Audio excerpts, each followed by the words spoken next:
ডিএনপির chairman হলেন তারেক রহমান। আইনশৃঙ্খলা পরিস্থিতি উন্নত করতে সরকারকে সক্রিয় হতে হবে বলছেন নজরুল ইসলাম খান। এবং ভোট একটি আমানত, খেয়ানতকারীর হাতে দেওয়া যাবে না বললেন গোলাম পরওয়ার। নির্বাচনকালে গুজব রোধে সংবাদকর্মীদের ভূমিকা অপরিহার্য জানিয়েছেন তথ্য সচিব।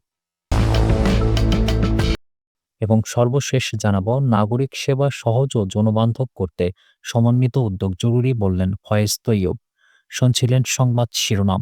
পুরো খবর জানতে ভিডিওটি শেষ পর্যন্ত দেখুন। সর্বশেষ খবর পেতে চ্যানেলটি সাবস্ক্রাইব করুন। এবারে জানিয়ে দিব বিস্তারিত। বিএনপির চেয়ারম্যান হলেন তারেক রহমান। বিএনপির চেয়ারম্যান হিসেবে দায়িত্ব গ্রহণ করেছেন দলটির ভারপ্রাপ্ত চেয়ারম্যানের দায়িত্বে থাকা তারেক রহমান। শুক্রবার রাতে দলের গঠনতন্ত্র অনুযায়ী বিএনপির চেয়ারম্যান হিসেবে দায়িত্ব গ্রহণ করেন তিনি। শুক্রবার রাতে সংবাদ মাধ্যমে পাঠানো এক বিজ্ঞপ্তিতে জানানো হয়েছে, বিএনপি চেয়ারপারসন ও সাবেক প্রধানমন্ত্রী বেগম খালেদা জিয়ার মৃত্যুজনিত কারণে দলের চেয়ারম্যান পদটি শূন্য হয়। এ পরিপ্রেক্ষিতে বিএনপির গঠনতন্ত্র অনুযায়ী জাতীয় স্থায়ী কমিটির এক সভা অনুষ্ঠিত হয়। সভায় সর্বসম্মতিক্রমে শূন্য পদে আনুষ্ঠানিকভাবে বিএনপির চেয়ারম্যান হিসেবে তারেক রহমানকে দায়িত্ব প্রদান করা হয়। এর মাধ্যমে তিনি দলীয় গঠনতন্ত্র অনুসারে বিএনপির চেয়ারম্যান হিসেবে দায়িত্ব গ্রহণ করেন। আইনশৃঙ্খলা পরিস্থিতি উন্নত করতে সরকারকে সক্রিয় হতে হবে বলছেন নজরুল ইসলাম খান। বিএনপির স্থায়ী কমিটির সদস্য নজরুল ইসলাম খান বলেছেন, দৈনন্দিন আইনশৃঙ্খলা পরিস্থিতি রক্ষার দায়িত্ব সরকারের। এ ব্যাপারে সরকারকে অত্যন্ত সক্রিয় ও কৌশলী হতে হবে। শুক্রবার রাজধানীর শেরেবাংলা নগরে বিএনপির প্রয়াত চেয়ারপারসন বেগম খালেদা জিয়ার উপর চিত্র প্রদর্শনী অনুষ্ঠান শেষে সাংবাদিকদের সঙ্গে আলাপকালে তিনি এসব কথা বলেন। ঢাকায় অবস্থানরত বিভিন্ন গণমাধ্যম এবং সাংস্কৃতিক অঙ্গনে কর্মরত বগুড়াবাসীদের নিয়ে গঠিত Bogura media and cultural society অনুষ্ঠানের আয়োজন করে। এর আগে তারা প্রয়াত বেগম খালেদা জিয়ার কবর জিয়ারত করেন। নজরুল ইসলাম খান বলেন, নির্বাচন সুষ্ঠু হওয়ার জন্য আইনশৃঙ্খলা পরিস্থিতি স্থিতিশীল ও উন্নত হওয়া গুরুত্বপূর্ণ ব্যাপার, এতে কোনো সন্দেহ নেই। আমরা অনেক আগে থেকেই সরকারকে বলেছি যে তারা যেন এ ব্যাপারে প্রয়োজনীয় উদ্যোগ নেয়। এজন্য আমাদের সহযোগিতার প্রয়োজন হলে আমরা সেটা করতে রাজি আছি এবং সেটা করছি। তিনি বলেন, আমরা এমন কিছু করছি না যাতে নির্বাচনের আগে অন্যরকম পরিস্থিতির সৃষ্টি হয়। মনে রাখতে হবে, যারা নির্বাচনটা এই সময় হোক তা চায় না, দেশের গণতন্ত্র উত্তরণ ঘটুক এটা চায় না, কিংবা যারা স্থিতিশীলতার বিপক্ষে, তারা তো সবাই চেষ্টা করবেই। তারা নানা রকমের ঘটনা ঘটিয়ে একটা অস্থিতিশীল অবস্থা সৃষ্টি করতে চাইবে। কিন্তু সরকার প্রয়োজনীয় উদ্যোগ নেবে এবং আইনশৃঙ্খলা পরিস্থিতির উন্নতি হবে বলে মনে করি। ভোট একটি আমানত, খেয়ানতকারীর হাতে দেওয়া যাবে না বললেন গোলাম পরওয়ার। বাংলাদেশ জামাতে ইসলামের সেক্রেটারি জেনারেল ও সাবেক এমপি মিয়া গোলাম পরওয়ার বলেছেন, ভোট একটি আমানত এবং এই আমানতকে উপযুক্ত ও সৎ ব্যক্তির হাতে দিতে হবে। খেয়ানতকারীর হাতে ভোটের আমানত তুলে দিলে সেই খেয়ানতের দায় ভোটারদের উপরও বর্তায়। শুক্রবার খুলনার ডুমুরিয়ার মাগুরখালী ওয়ার্ড প্রতিনিধি সমাবেশে প্রধান অতিথির বক্তৃতায় তিনি এসব কথা বলেন। সমাবেশে জামাতের সেক্রেটারি জেনারেল বলেন, জাতীয় সংসদ হচ্ছে দেশের আইনসভা। ৩০০ আসন সংসদ সদস্য যে আইন তৈরি করবেন, সেই আইন দিয়ে দেশ চলবে এবং তারাই প্রধানমন্ত্রী, রাষ্ট্রপতি ও রাষ্ট্র পরিচালনার নেতৃত্ব নির্ধারণ করবেন। যদি ৩০০ আসনের মধ্যে ১৫০টির বেশি আসনে সৎ ও আল্লাহভীরু মানুষ পাঠানো যায়, তাহলে রাষ্ট্রের প্রতিটি স্তরে ন্যায়ভিত্তিক শাসন প্রতিষ্ঠা সম্ভব হবে। তিনি বলেন, স্বাধীনতার ৫৪ বছরে যারা রাষ্ট্র পরিচালনা করেছে তাদের কেউই বুক চিতিয়ে বলতে পারেনি যে তারা চুরি, দুর্নীতি ও জুলুম মুক্ত শাসন দিয়েছে। মিয়া গোলাম পরওয়ার আরও বলেন, এতদিন আলেম ওলামাদের শুধু মসজিদ, মাদ্রাসা, জানাজা ও ইমামতির মধ্যে সীমাবদ্ধ রাখার চেষ্টা করা হয়েছে। কিন্তু এবার আমরা সিদ্ধান্ত নিয়েছি, যারা মসজিদের ইমাম হবে তারা রাষ্ট্রেরও ইমাম হবে, যারা জানাজার ইমাম হবে তারা পার্লামেন্টেরও ইমাম হবে।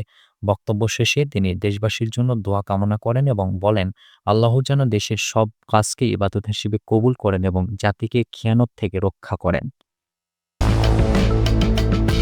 নির্বাচনকালে গুজব রোধে সংবাদকর্মীদের ভূমিকা অপরিহার্য জানিয়েছেন তথ্য সচিব। গুজব ও অপতথ্য রোধে গণমাধ্যম কর্মীদের ভূমিকা অপরিহার্য উল্লেখ করে আগামী নির্বাচনে গুজব রোধে সংবাদকর্মীদের সহায়তা চেয়েছেন তথ্য সচিব মাহবুবা ফারজানা। শুক্রবার ঢাকা রিপোর্টার্স ইউনিটির সদস্যদের নিয়ে আয়োজিত নির্বাচন সাংবাদিকতা বিষয়ক কর্মশালায় তিনি এসব কথা বলেন। প্রেস ইনস্টিটিউট অব বাংলাদেশ এর সেমিনার কক্ষে শুরু হওয়া ২ দিনের নির্বাচন বিষয়ক সাংবাদিকতা প্রশিক্ষণের উদ্বোধন করেন তিনি।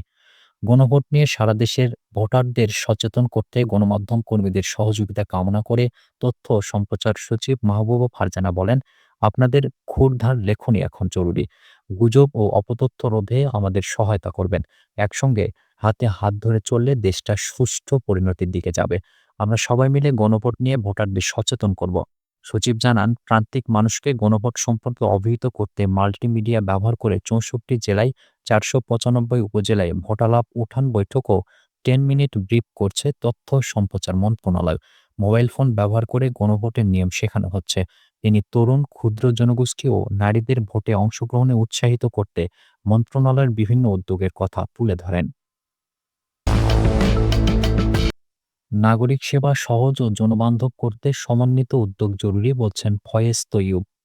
নাগরিকদের জন্য সরকারি সেবা সহজ, সমন্বিত ও জনবান্ধব করতে সরকারের বিভিন্ন দপ্তরের সেবাকে একীভূতভাবে পরিচালনার উপর গুরুত্ব আরোপ করেছেন ডাক, টেলিযোগাযোগ ও তথ্য প্রযুক্তি মন্ত্রণালয়ের দায়িত্বপ্রাপ্ত প্রধান উপদেষ্টার বিশেষ সহকারী ফয়েজ আহমদ তৈয়ব।